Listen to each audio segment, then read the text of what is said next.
Hey guys, what is up? Super K-Man Rocks here, and I am here for my LCK round number 3 overview and analysis video here in the spring playoffs. We are going to find out a lot in today's video. Of course, 4 teams still remain, just like the last round, but much different scenario. No extra lives for the teams in the lower bracket, and we have our winners finals here today. So a lot to talk about. We are going to know our first team to officially qualify for the LCK finals, which also means they will be qualifying for the mid-season invitational because top 2 teams from the LCK do qualify. And so that's going to be really big to find out. And of course, our first team of the top 4 to be eliminated down in lower bracket as well. By the end of the episode, we are going to know our semifinals and of course who they will be taking on in the finals. So I'm excited. I hope you guys are as well. Let me know down in the comment section below what you guys thought was going to happen in these 2 series. They are very interesting on paper, of course. If you want to know my thoughts on what I expected to happen or maybe what I previewed to happen in these 2 series, you can check out the last video, round number 2,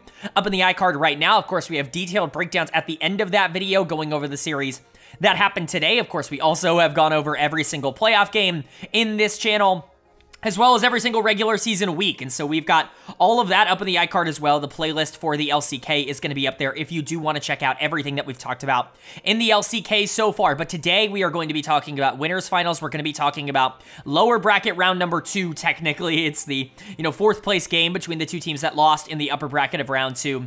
And like I said, we're going to know our top 3 teams. We're going to know one team going to MSI. So let's get right into it. If you are new here, what we do on this channel is go game by game, talking about the advantages and the disadvantages that each team was able to generate. I'll be giving a player of the game and a dud of the game for each individual game, and at the end of the 2 series that we cover today, I will be giving a player of the series to kind of tie everything into a nice, neat little bow. Of course, at the end of the episode, we will quickly preview our semifinals.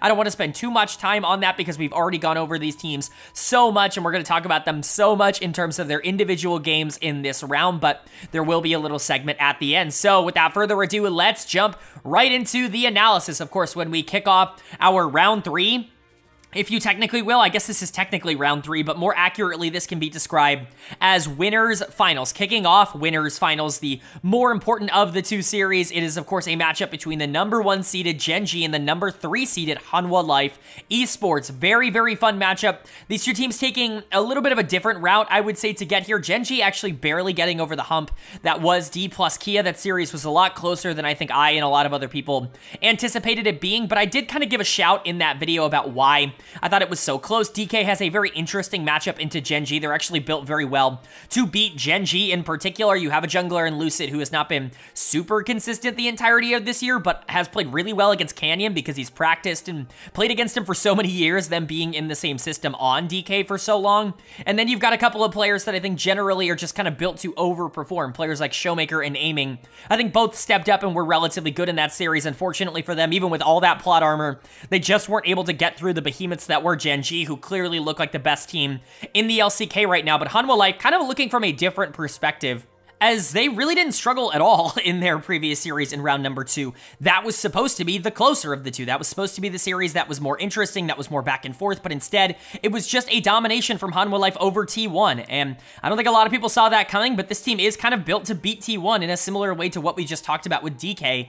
They're in a really weird and interesting position where their top-end talent is just about as good as anybody in the entire world. Zeka and Viper in particular as a carry duo has been elite, like lethal over the course of this year. It's been very difficult for teams to actually be able to match their pacing because oftentimes at least one of them is dominating. This team has pumped a lot of resources into the mid lane, and Viper, to his credit, has been super consistent in the bot lane, which means that even when he is playing weak side, which is honestly a lot over the course of this year, he's so relevant in late game team fights that it honestly doesn't matter. And if you get Zeka snowballing, it's very difficult to end up beating this team in the first place. So a lot of momentum, I would say, coming from Hanwha, but it's not like Gen.G doesn't have momentum. They went 17-1 in the regular season. They haven't lost in weeks, and so you're really not all that concerned about, Gen.G being a team that doesn't feel confident going into a series like this. But when you look at the matchups between lanes, that's when you start to feel that Gen.G has a pretty decent advantage. Really the only lane that I would say I could confidently think that Hanwha Life might be better in could potentially be bot lane.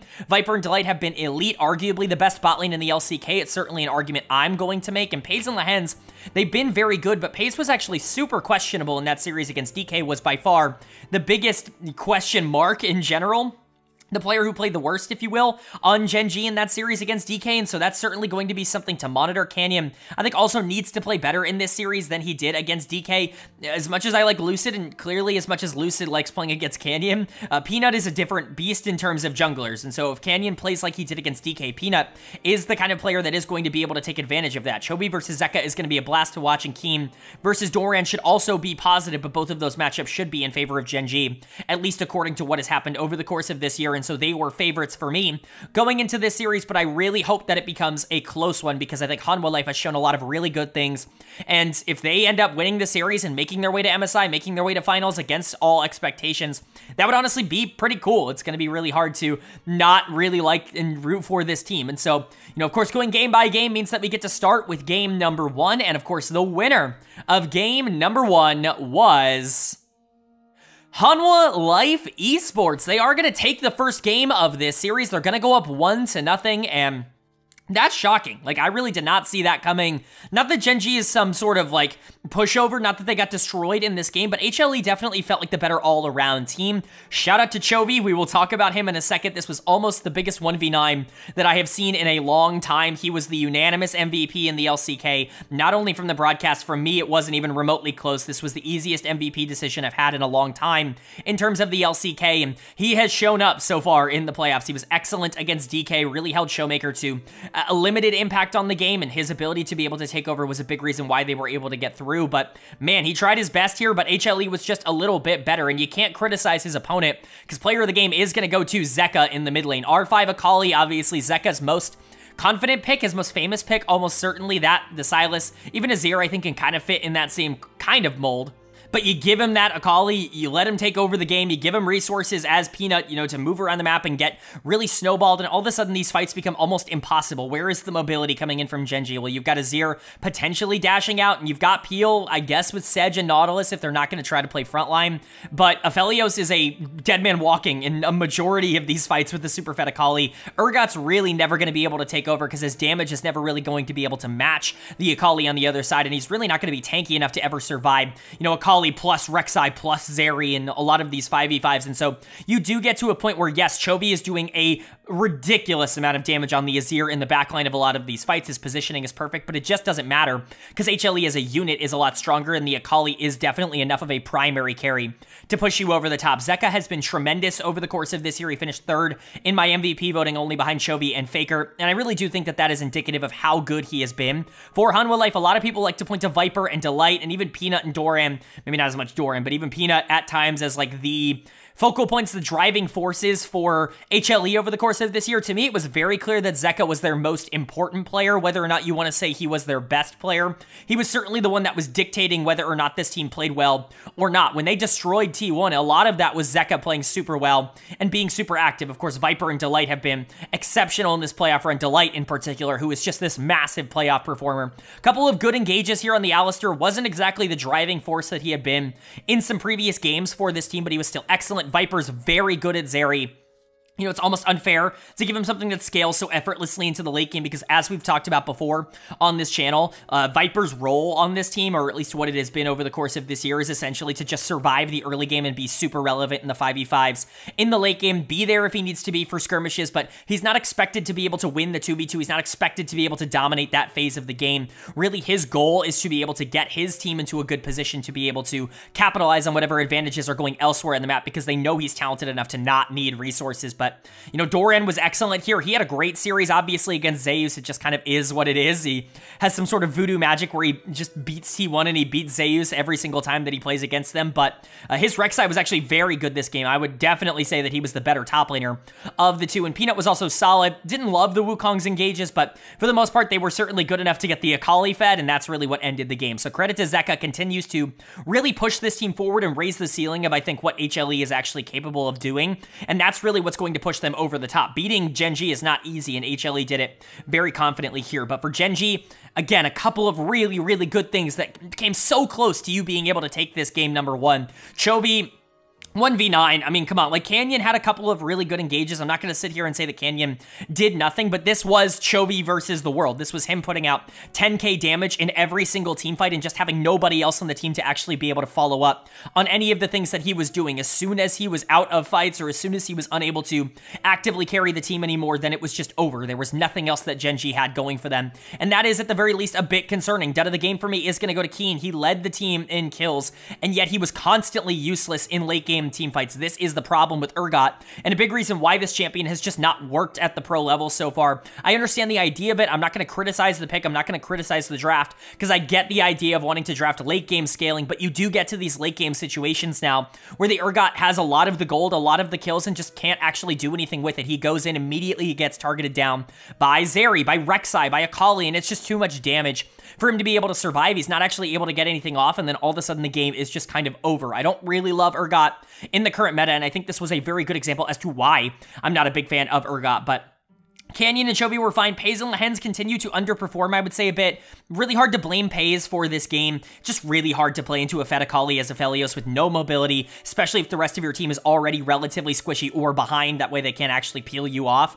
It really is just not an ideal situation, I would say, overall for an Aphelios, but Pays still didn't really have any sort of impact on this game, which is definitely a negative, and Lehens was just not as good as Delight on the engagers on the other side of this matchup. And so for Gen.G, you are a bit concerned after game number 1, not because you lost, because I feel pretty confident that, you know, Gen.G as a team is going to be able to rebound, but rather that Hanwha Life looks so good. This team's undefeated, 6-0, 7-0 now in the playoffs up until this point, and they just took game 1 off of you. That is a ridiculous amount of confidence. They've beaten everybody that they've gone up against, and they have now cemented themselves at the start of this series as in control. Can you match that? Can you actually keep up with a team like HLE, or are they going to be able to really keep the pressure on, continue their undefeated streak in the playoffs, and push themselves up to 2-0, which would be a disaster for Gen.G? Well, the winner of game number 2 was Gen.G. They are going to take game number 2. They're going to tie up this series at 1 apiece, and we are moving into that 1-1 best of 3 style. That is much preferred, in my opinion, to this being a blowout. I want to see both of these teams show up and actually push each other to try and get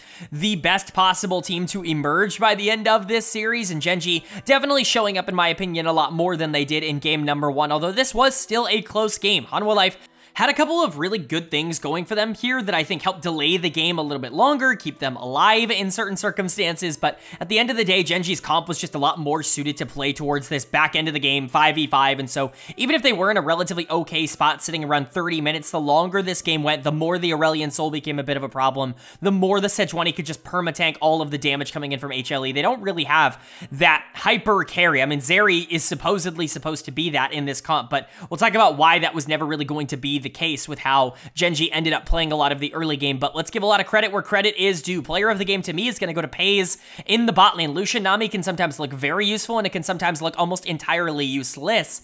However, when you get to a point in the game where you get somebody that actually knows how to pilot Lucian at a super high level, you're going to get a champion that is very difficult to deal with, and especially for Gen.G, their game plan this game was very, very clear. They wanted to target the bot lane, they wanted to try and get that mid-game power spike going, and while it wasn't perfect, the Lucian was actually super integral in what they wanted to do in this game. I think theoretically, you could honestly give player of the game to Lehens as well on the Nami. It's hard to really stand out on Nami, you know, you talk about it a lot, but typically when Lucian Nami does well, it's the Lucian that ends up looking like the carry, that ends up looking like the star on the team, but both of them I think looked very good in this game, and I think both of them stayed super active, but Canyon putting a lot of resources into the bot lane, really making sure that Viper was not in a position where he could just scale super freely like he did in game number 1. If he is going to pick Zeri, if you're going to have a lot of aggression on the other side of the map, the top side of the map here with Jace, with Xinjia, with Talia, champions that want to be more macro-oriented, that want to try and get pressure and prio in the early game and translate that into mid-game pressure and objective pressure. If you want Zeri to kind of be your fallback in that case, while taking Zeri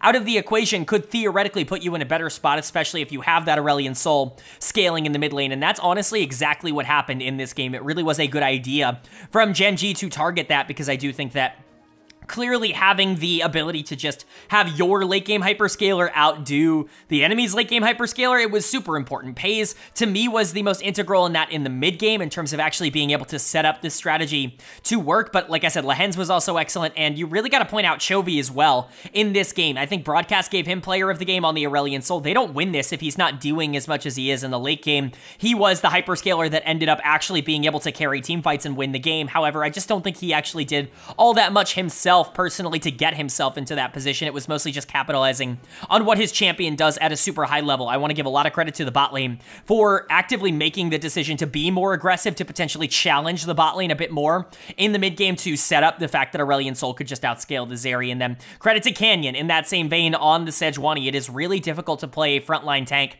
in a situation where you're not going to have mid lane prio in any way. You've got a Xin Zhao Talia as the mid jungle. On the other side, losing mid prio basically immediately from draft, it's never going to be easy for a Sej to be able to survive in those instances. You're going to have to give over a lot of different resources and objectives in the mid game, but so long as you were able to survive that and you're able to fight in the late game for Barons and, you know, just generally be a frontline tank, the Sej can still be incredibly useful. It's the reason we've seen, you know, picks like Maokai and Sejuani rise in priority and popularity over the course of the playoffs. It's because they are also relatively inevitable. As long as they get items, they can tank up damage. And so credit to Canyon for knowing his win condition, knowing he didn't need to be super aggro in the early game, and recognizing that if he took out the Zeri in a lot of these circumstances, then it was going to be difficult for HLE to win. But it really was kind of a team effort. It really was kind of a good game plan, I would say, more than it was individual outplays. Pays and Lehens and Chovy and Canyon and even Keen to an extent were all very good, but I think Gen.G recognizing what their win condition was and more specifically what HLE's losing condition is in this particular situation is kind of what got them across the finish line. And then for Hanwha Life on the other side, dud of the game is going to go to Peanut.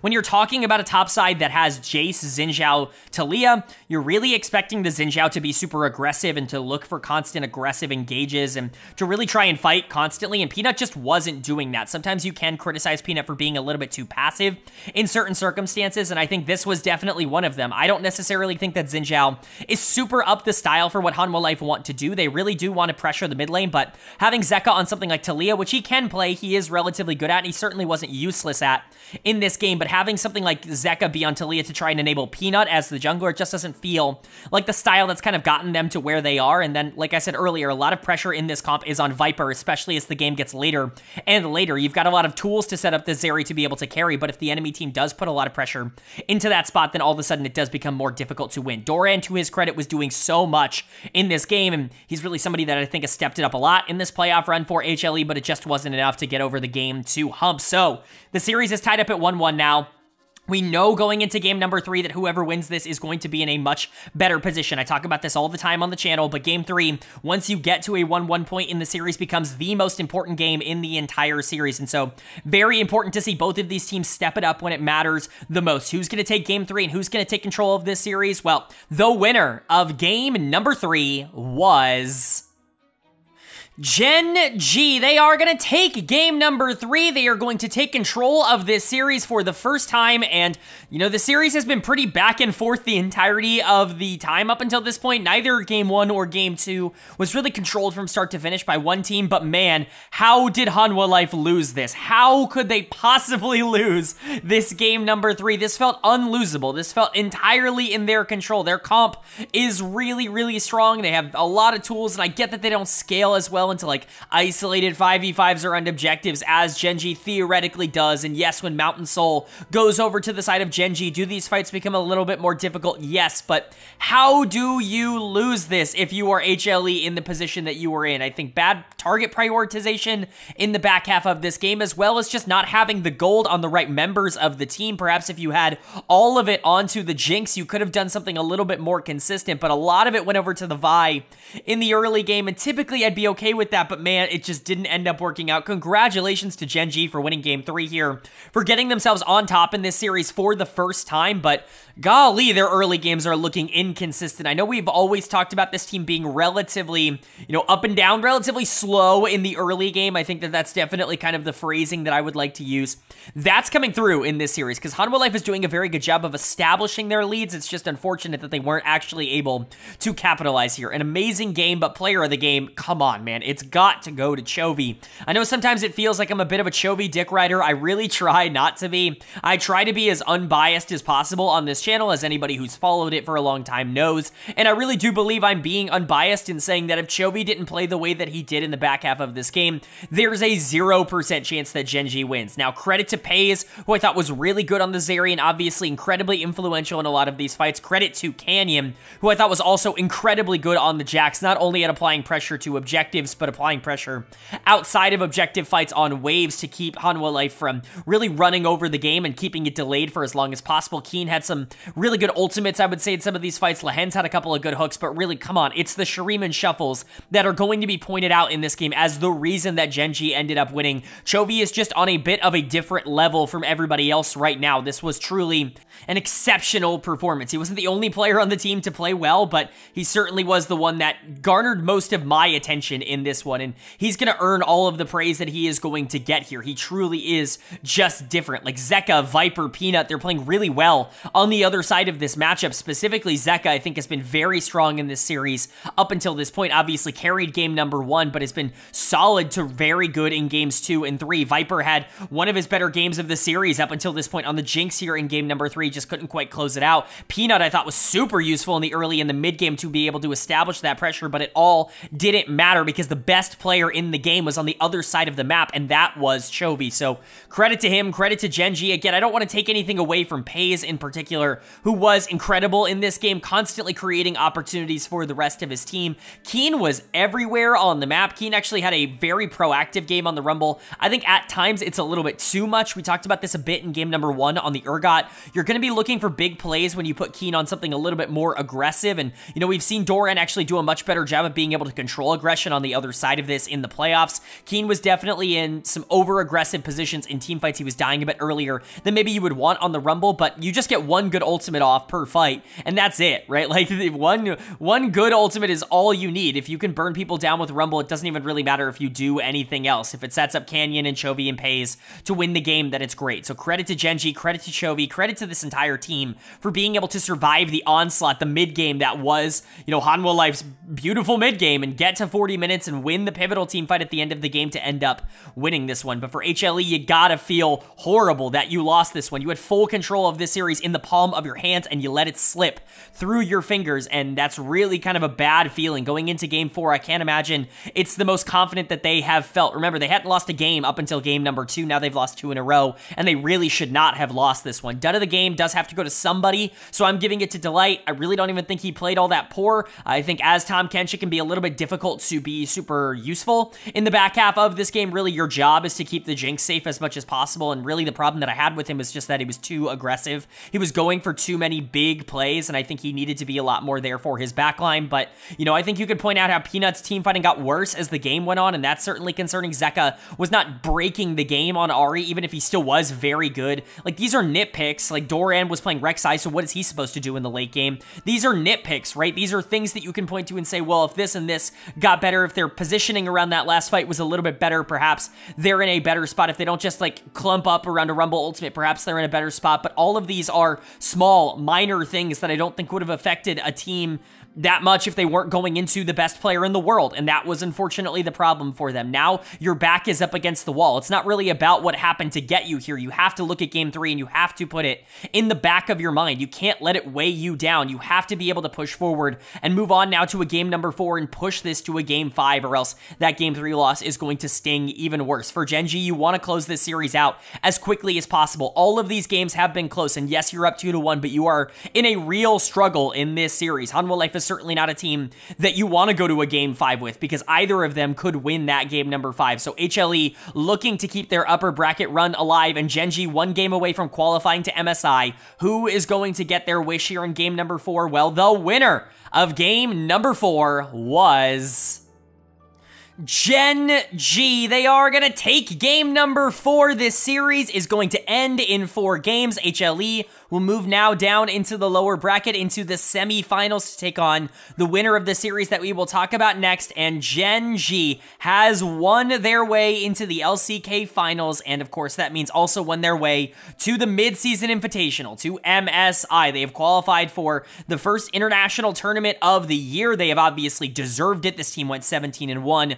in the regular season. They were the #1 seed. They're able to take care of a Hanwha Life team that looked incredibly strong and relatively unstoppable coming into this series, and you just got to give a lot of credit to everybody on this team. You know, I love how Paze and Lehens rebounded from what was actually kind of a rough series against Dplus KIA, where they were the worst of the two bot lanes in that series. I love how Canyon has bounced back and played a lot more aggressive in team fights. In particular, Keen was really solid, was definitely the better player, I would say, in this game 4, even if he wasn't over the course of the entirety of the series. But come on, player of the game and player of the series as a whole, what are we even doing? It's Chovy in the mid lane. I gotta be honest, like, I know I come across sometimes like I'm a bit biased towards certain players, but there really is no individual bias, or at least I don't feel like there is. I'm just calling it as I see it. I'm not sitting here looking for Chovy to be good. If Chovy was bad, or if I thought he was underperforming in specific areas, I'd be more than happy to point it out, as I have on this channel in the past in certain big moments. But the truth of the matter right now is that he is far and away the best player in the world at the current moment.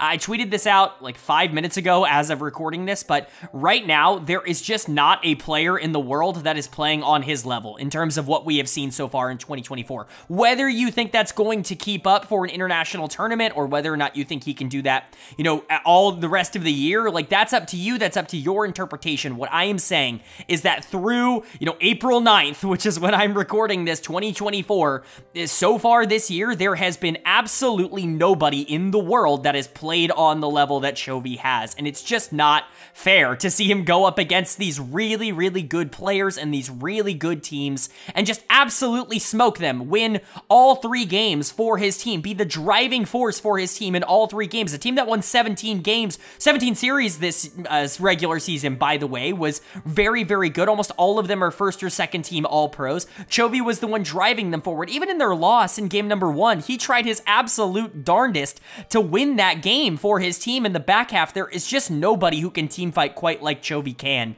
at this stage. Maybe you just got to ban out Azir, but it's not like he's not doing this on every single champion that he plays in the game right now. It is honestly unfair. Player of the game, player of the series, all of it goes to Chovy. He is going God mode right now. I hope that he can keep it up for his sake, because I know that there's been a lot of talk and a lot of narratives surrounding him, you know, regarding to his ability to win international events, to win outside of the LCK. I mean, I've said for a while, I think winning the LCK in and of itself so consistently is a ridiculous accomplishment. This guy has won 3 of the last 3 LCK titles. That's pretty darn good. He is a multiple-time LCK champion, multiple-time MVP. That definitely stands for something, but I understand that the international title is what everybody's looking for. He has a very good shot to prove that he deserves that this year, and I mean, there's just nothing left for him to achieve at the domestic level, because he just continues to dominate. Paze and Lehens, like I said, though, really good this series. I don't think Viper and Delight were awful. I think Delight certainly was worse than he had been in the previous series, somebody who had really been the best player on Hanwha Life, I would say, throughout their run. Up until this point, Paze was the best player in the bot lane out of these two teams, which is really nice to see after, like I said, a really poor series against Dplus KIA, where there were times where he was the worst player in that entire series, let alone on the winning team. Lehens, I think, could have used some caution, I would say, with some engages, but that's Lehens. I mean, he's second on the assist leaderboard for a reason, only behind Faker. Canyon was very good down the stretch of these games. Like I said, his team fighting really was a big deal for them, being able to capitalize on his ability to create opportunities in the back half. Chovy certainly benefited, and then Keen, he was fine, I would say, throughout a majority of this series. He was better here in game 4. I don't actually think he played all that well throughout all, 4 games. I think games 1 and 3 were certainly questionable from him, but it's good enough to get the win. Top side doesn't really matter, so I'm not going to be super critical. You had the best player in the entire world in the mid lane in this series, and so you're going to live with that win, even if it wasn't exactly the grandest team effort of all time. And then for HLE on the other side, you just kind of got beat by Chovy. You're just going to have to live with that. That game 3 loss definitely definitely stings because you had that in the bag and there's really no reason for you to lose that game. And honestly, yeah, this game was really close for like 20 minutes and then it eventually just kind of spiraled out of control. It kind of was the plot of this series, was close, close, close. Gen.G wins, not close. And it's just kind of, it is what it is. But, you know, credit to Zeka, who I think actually played pretty well in this series. Viper, I thought, was generally fine. They didn't underperform in the same way that you maybe would expect in a Hanwha Life loss, especially in 4 games. Peanut, I think, was fine. Maybe he could have been a bit more clinical in some of these late game team fights. Canyon was definitely more relevant in terms of being able to set up his carries, but I don't think he necessarily did anything bad, and his early games were actually really good. I would say dud of the game in game number 4 is going to go to Doran. This was really the only game where I felt Doran wasn't actively a positive. For HLE, he's been very good in this playoff run, but not so much on the Jace in this one. Still was doing a lot of damage, but that's Jace, just kind of what he does. And Delight, I don't think was nearly as much of a problem this game as he has been in some previous games, but HLE just didn't have the firepower to go against the best team in the world at the current moment, or at the very least, the best player in the world at the current moment. Chovy was amazing. Pays and Lehens really got back on track. Canyon was really good, and that's a recipe for disaster if you're the team that's playing against them. They now have to go into the lower bracket. They get to play the winner of T1 and Dplus KIA that we are going to talk about obviously next. They have experience beating both of those teams, so I can't imagine they are incredibly scared, but this is the kind of loss, especially it being your first in the playoffs, that can definitely change the mentality and the momentum of the team. It'll be interesting to see if they can come out with the same kind of ferocity they have in previous rounds. And then for Gen.G, like I said, congratulations on qualifying for MSI. Congratulations on making it to the finals. You know, another LCK title might be in their near future, and it just seems to be the common trend for Gen.G. But now moving on into our second of the series here that we cover today, the lower bracket of round number 2. This, of course, decides who moves on to face Hanwha Life Esports in that semifinal matchup to get into MSI, to get into the LCK finals, an important one to keep your season alive. It's the number 2 seeded T1 taking on the number 5 seeded Dplus KIA, both coming from losses in the upper bracket of round number 2, T1 to Hanwha Life, DK, of course, to Gen.G, and these series went in very different directions. We talked about this in the preview. I'm going to say a lot of the same things that I said in that preview here. T1 obviously coming off a series where they got absolutely blasted. They got swept 3-0 by Hanwha Life. They were never really in it, but comes out at the end of that series. You know, Faker talks in a press conference that there has been some DDoSing issues, some doxing issues that have really plagued T1. It's affected their ability to play solo queue really at any capacity.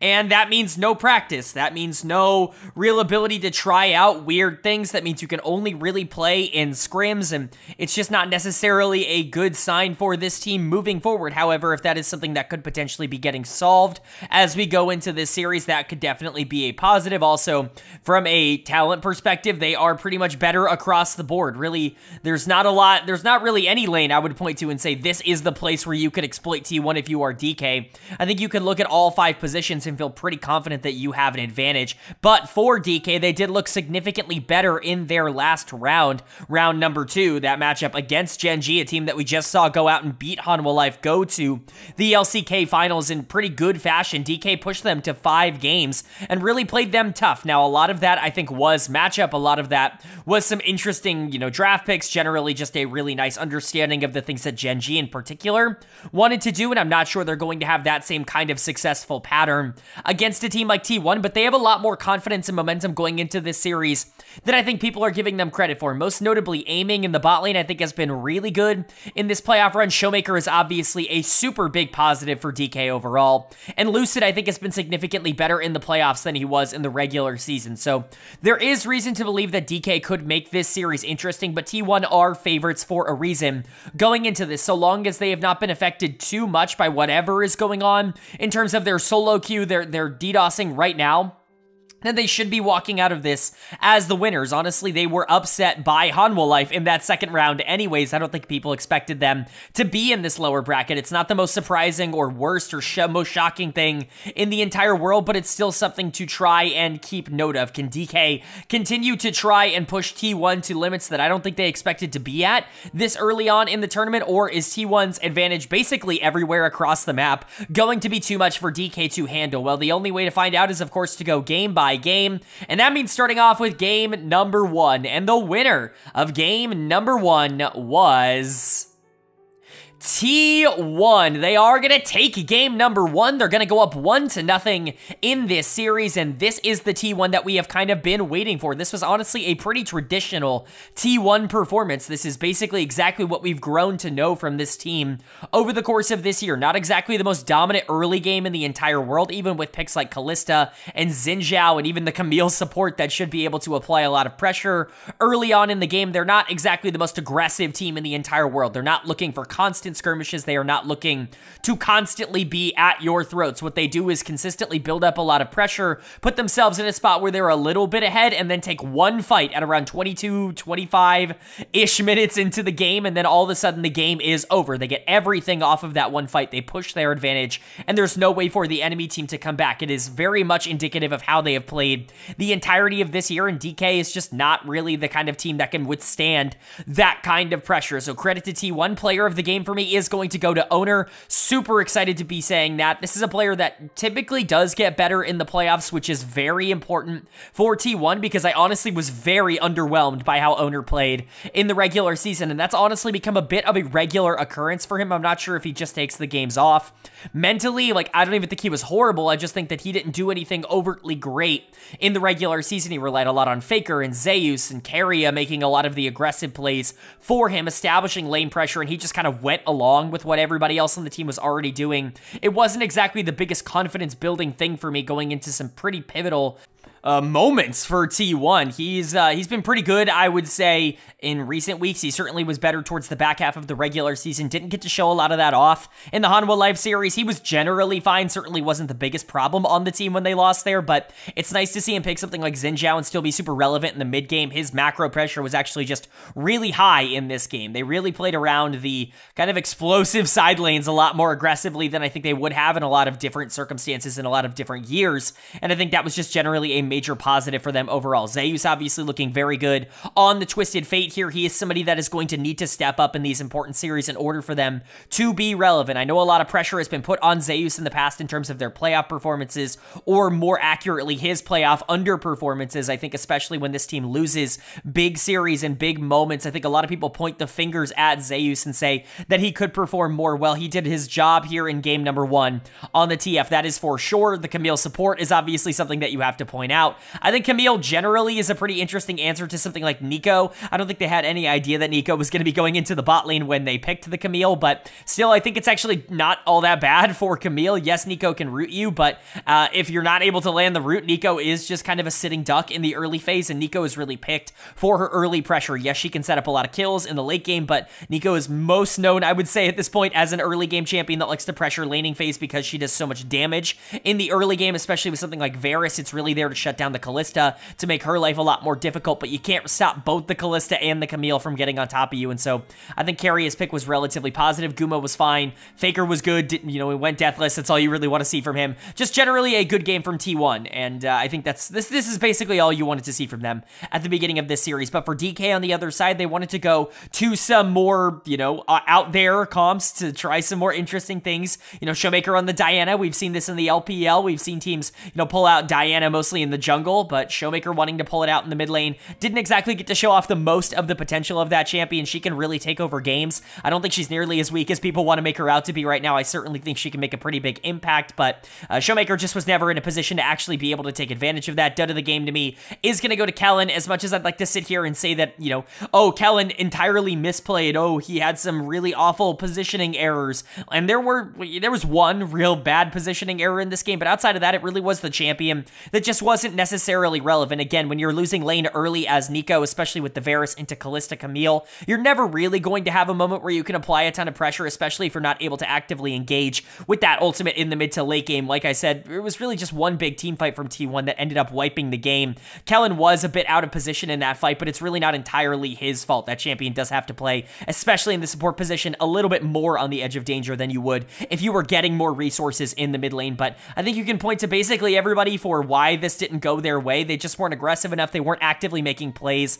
and I think they ended up getting kind of beaten for it. You got to 20, 25 minutes into the game, T1's comfort zone, and you just kind of let them do the things that they wanted to do. I get that you feel like you can potentially scale in this game because of the Jax, because of the Diana, but it's not like you're not facing an Orianna plus a Twisted Fate, even a Camille support. That could be a bit of a problem in these late game team fights. And so overall, I'm not really upset with the way that they played. I think they generally played fine. I think T1 just looked like the significantly better team here in game number 1. I think the game plan has to change a bit for DK. I think you want to take kind of the destiny of this series into your own hands, at least for a little bit. Game number 1 really felt like you were playing T1's game. You need to start playing your own game, I think, if you want to stand any chance of being able to stay alive in a series like this. But for T1, this is a very nice game number 1 win. If they can go out and win game number 2, establish a 2-0 series lead, that's going to be a pretty dominant place for them to be, as they know, being on the other side of that scoreline in that series against HLE. So who's going to be able to take it? Is T1 going to establish that 2-0 dominant lead, or is Dplus KIA going to tie up the series at 1 apiece and make this interesting? Well, the winner of game number 2 was T1. They are going to take game number 2. They're going to go up in this series 2-0, and this is a very dominant place for them to be right now. They look amazing through the first 2 games. They've played the exact kind of League of Legends that I think they themselves have grown very accustomed to. I'm going to be honest, this is a very similar breakdown to basically everything that I talked about in game number 1, because I think this game was very similar to game number 1. I think generally it's a more cohesive draft from both of these teams, although you're still pulling out some crazy picks on the side of T1. You're certainly not trying to take it easy on DK. You are going to throw some curveballs in the mix. DK with a much more standard comp, with a much more late game oriented win condition. It's kind of the opposite of the direction I wanted to see them go in. I wanted to see them try to get some more early pressure to actually be able to apply a bit of priority to the early game, so that they're not just going into the 20 to 25 minute mark from even and then losing one fight to T1 and losing the game. Well, what happened was you indexed really heavily into the late game in your draft. You draft Viego and Zeri and Vigar and these champions that want a team fight and, you know, really want to scale up, and then you have to go up against a team fight against T1 at 20, 25 minutes into the game, and guess what? You lose it, and you lose the game, and it really is that simple. Like, I hate to say it, but you're playing exactly into T1's hands. I think it's just a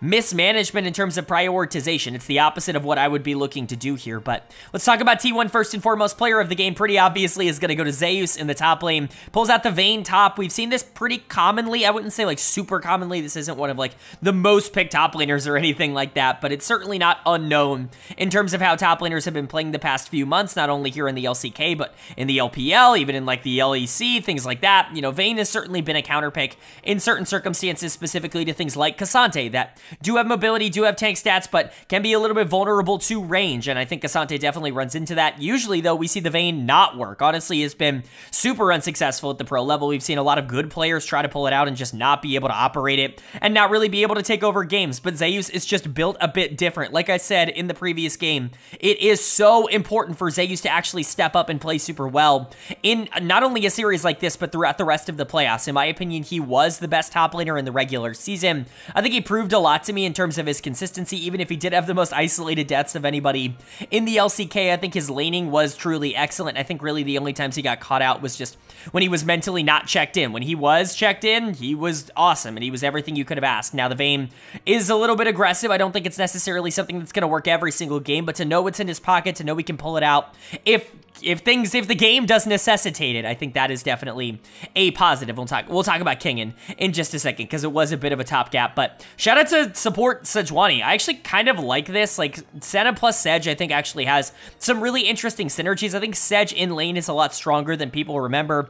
This champion was played top lane for a little while, like a couple of years ago. I'm thinking like 4 or 5 years ago now. Maybe it was less than that. Maybe it was more than that. I don't really have a good sense of time when it comes to like weird solo queue trends, but I know Sejuani top was like relatively popular a couple of years ago, and I don't really see any reason for it not to still be viable. It's not like Sejuani herself has gotten significantly worse. She's just kind of different now. She has a lot of tank scaling, and I think she's a lot more oriented on actually being able to control objectives, and you can still do that from the support position, but going into something like Zeri, she's going to have a hard time actually keeping the Sedge from being very useful. She can block the Nautilus hooks, and just generally, I think the pick is actually more viable than people may be giving it credit for, and so to pair it up with something like Senna, to allow it it to get farm and to allow it to scale, you know, I think it's actually pretty good. Gumayushi's obviously very good at Senna. It's something he's played a ton of over the course of not only this year, but his entire career, so I'm fine with that. Faker and Owner were also good, but Zeus was definitely the star for T1 in this game. And then for DK, again, it's just kind of an overarching thing of just,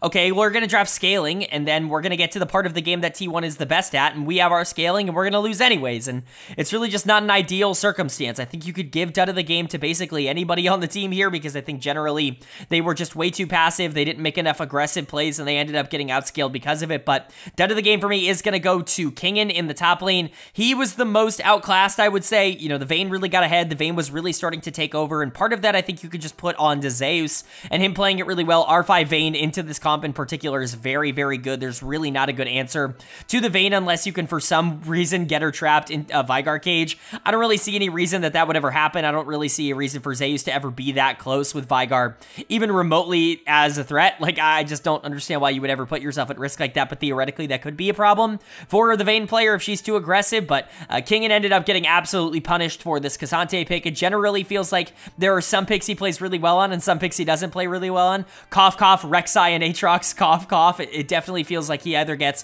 one of those two champions or he's just not particularly useful in the game, and that's really not something that's entirely encouraging, and it's definitely not a great sign now that you're down 2-0. It does feel like you are a bit figured out in that regard, if you will, but Lucid was actually pretty strong in this game, so at least you got that going for you.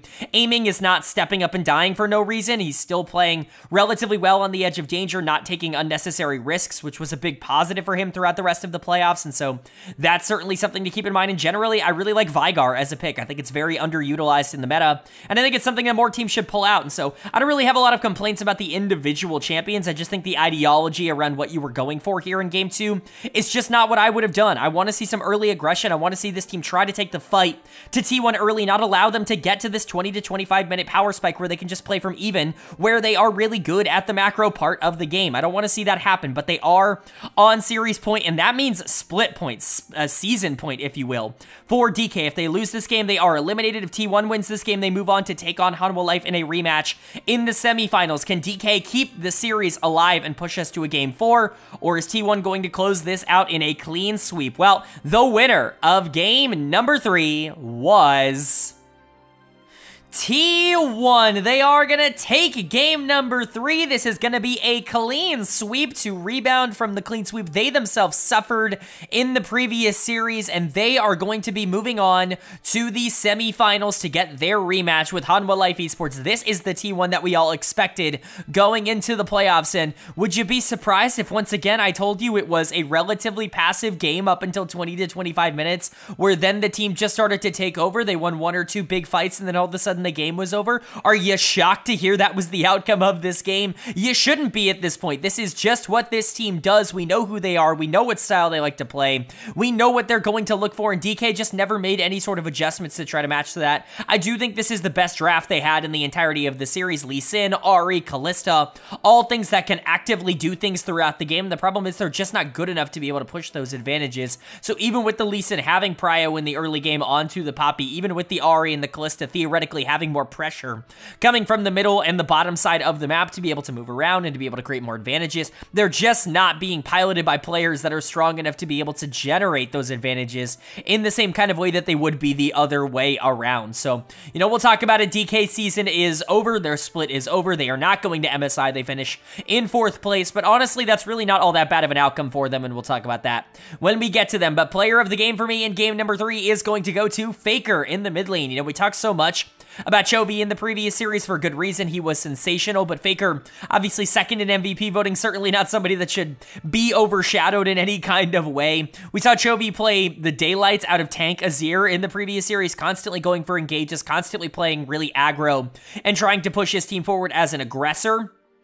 But Faker said, screw that. Screw Tank Azir. That shit's boring. I don't want to play that. I'm going to play full damage Azir. That's what I've been playing my whole life, my whole career, and I've made a living out of playing full damage Azir. I'm going to go do that. And he did that, and he carried a lot of these team fights. He was excellent here in game number 3, was really the most important piece in this game. I think some people are going to look at the side pressure that Twisted Fate offered, but Zeus made a couple too many mistakes in this game for me to give him player of the series or player of the game. Certainly not enough mistakes for me to not give him player of the series. He is going to be player of the series here for T1. T1. I thought Zeus was the most important player across the entire series. I think his ability to be significantly better than Kingen in these 3 games was very, very important. And again, they're just going to need him to step up. They're going to need him to be a big side lane piece, somebody who can draw pressure consistently to take some of the prio and the pressure off of Faker in particular, to allow him to go and create a lot of the plays and maybe play a little bit slower in the early game like he did here on the Azir. So I think those two complement each other so well just from a playstyle perspective, and I think obviously it ended up working out super well in this series. Faker was awesome in Game 3. Zeus was awesome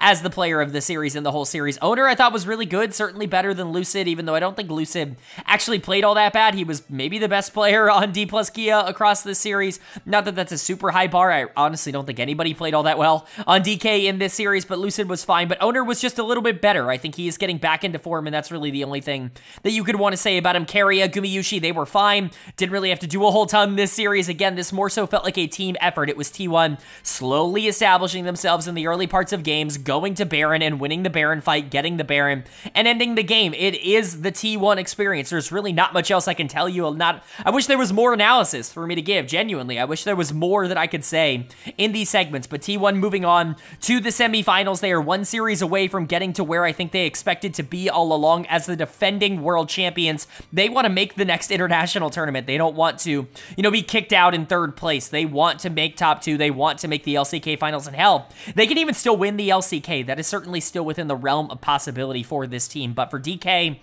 their split is over. They couldn't quite get past the wall that is T1. They put up a good fight, though, in the playoffs, taking down KT Rolster, going toe-to-toe with Gen.G in the previous series. I think there was a lot to like about this playoff run for DK, especially considering the expectations going into the playoffs. This was kind of a mid-team, kind of your definition of a mid-team, if you will. I certainly called them that over the course of this year. I don't really think there's anybody on this team that I would consider a top 3 to 5 player in the league. Maybe Showmaker, like he's in that conversation for a top 5 player in the LCK, but I don't think he's definitely a top 5 player or anything like that. I think he is a good one, but Aiming, Kellen, Lucid, King, and they're all fine. They're just not game breakers. You don't have this super consistent roster. You have this team full of players that are good, maybe not great. And so to get top 4 in the LCK, which is pretty tough, all things considered, I think they're going to be pretty happy with that outcome, especially with how it went down. But dud of the game in game number 3 is going to go to Kingen. He was just outclassed in this series again. Take him off of Rek'Sai, take him off of Aatrox, and he is a bit of a different player. It's certainly not an ideal situation to find yourself in, but unfortunately, it does kind of seem to be the reality for Kingen when he's not kind of strong side, and even given some really good opportunities in these games, he really isn't all that useful, which is never ideal. The Rumble was just not very good. There was better Rumbles throughout the entire rest of this weekend than we saw out of Kingen here, and he was not good in this series. But I don't think he's the only one to blame. Like, everybody had their own flaws. I don't think anybody else played particularly bad. Like, you can point out maybe Kellen being a little bit over aggressive in this series, but I don't think he was particularly awful. I just think generally when you're looking at DK, it just felt like they didn't have the same kind of X factor that T1 had. They kind of played right into T1's hands in terms of the things that they were most comfortable with, and they ended up falling because of it. But that is their season. Again, I think they're going to look back on this split relatively positively. I think if they can finish top 4 in summer, they're going to be really happy about that, because that means a world spot. Most likely, I should say, depending on how MSI goes, that likely means a world spot for the LCK and for DK, and I think they would love to finish 4th and get that world spot. Right now, top 3 feels so solidified in the LCK. Of course, a lot can change, not only in the offseason, but going into the summer split as well. A lot of these teams can evolve and change and grow over the course of this year, or potentially regress in the case of maybe one of the top 3 teams. So DK definitely needs to stay active and stay on their guard, but I think 4th place is certainly something they can live with. And then, again, for T1, I'm excited for them. I'm happy they were able to turn around that loss that they had to Hanwha Life. They're still alive in this tournament, and they're one series away from MSI. Can the defending champions run it back at an international tournament? That's something only time will tell, but this was obviously the first step to getting there. But now that we've covered our 2 series from the previous weekend, it's time to get into our preview of the semi-finals. It's going to be the only series that we talk about in the next video. This is going to determine not only who makes the LCK finals to take on Gen.G, but of course also who is representing the LCK at MSI as the other team besides Gen.G. So a lot on the line for these 2 teams. They've met in the playoffs already, and it's sure to be another good one. It's the number 3 seeded Hanwha Life Esports taking on the number 2 seeded T1. Of course, coming from lower bracket bracket, Hanwha Life coming from upper bracket. Very excited to see this losers finals. I think this is probably the most interesting outcome we could have gotten at this stage of the tournament. Gen.G feels like the best team in the LCK, and it feels wrong to see them in any other place than, you know, grand finals. And so I think both of these teams need to prove against each other that they are the ones that should be representing the other side of that coin, the other part of that matchup. I think both of them have good things about them. Both of them have bad things about them. And as you can see from my percentile graph, if you've been following this series in the middle, you can see the two colors. As you can see from the percentile graph, it's 50-50 for me. I truly do see it as 50-50, and I'll talk about why as we get into these matchups. I'm just going to quickly talk about where, you know, how these players stack up against each other, because I've already done an in-depth analysis of these two teams and how they face off against each other, not only in terms of the games they've already played, but in previewing that after round number 1. And so, of course, check that out if you are more interested in a detailed breakdown. But quickly, top lane is very interesting because Doran has just always had Zeus's number. I don't know if Zeus is just tipping the way that he plays, his play style. I don't know if he has these micro movements that Doran can just spot, but Doran always plays Zeus better than anybody else in the world. I think that could potentially be an advantage to Hanwha Life. Very similar thing for the bot lane here. Gumayushi and KIA just were not nearly as good as Viper and Delight in that previous series, and to me, that was the biggest reason why that team lost. Zeka versus Faker is going to be the distinct matchup that defines the series. If Faker is Faker, if he goes out there and is the best player in the series, then I think T1's going to be in a great spot. But if Zeka can pop off, like we know he can on a lot of different champions, then it's likely Hanwha Life is going to be the better team in that series, because Viper is certainly going to be fine in the bot lane, and Peanut honestly should be better than Owner in the jungle. And so you're looking at this from a pretty interesting perspective. I think T1, from a team perspective, from a 5v5 perspective, is going to be favorited if things go neutral, like basically exactly what we saw in the DK series. If they can do that again against HLE, they're probably going to be in a good spot, because that is their comfort zone. But if HLE is able to control the early game, specifically if Peanut and Zeka are able to generate a lot of prio in the mid lane, then I don't really think it's going to matter what T1 wants to do if they go into the late game with major deficits. I don't really see this as the kind of team that can break themselves out of that, at least with the way that they played over the course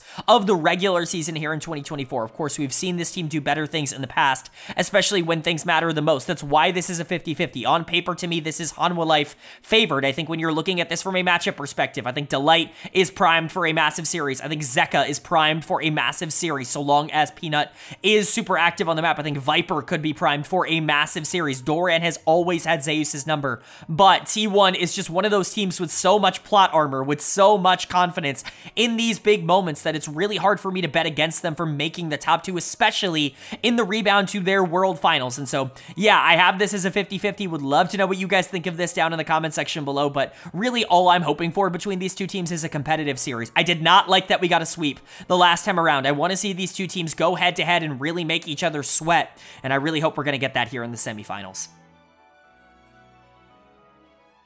Alright, but that is going to do it for my LCK round number 3 overview and analysis video here in the spring playoffs. It was winners finals, it was the lower bracket in round 2 to set up our semifinals. We've got 3 teams remaining. Gen.G qualified for the finals, qualified for MSI. Hanwha Life and T1 are going to be fighting it out for the opportunity to also represent Korea at MSI this year. It's going to be a blast, but let me know what you guys think of that series down in the comments section below. Would love to know your thoughts and feedback, not only on the 2 series that we covered today, but of course on the series that we are expecting to see in the semifinals. Would love to know who you guys think is going to be going to MSI alongside Gen.G. But of course, if you did enjoy the video, leave a like. It really does mean a lot to me. Lets me know you guys are enjoying the content, and it does help get this video out to a lot more people, which I'm always very appreciative of. If you are new here, hit the subscribe button. We don't only post about the LCK on this channel. The LEC and the LPL playoffs are both going on, and we're covering them both on this channel as well. Of course, MSI is just around the corner, so if you want a comprehensive overview of all the teams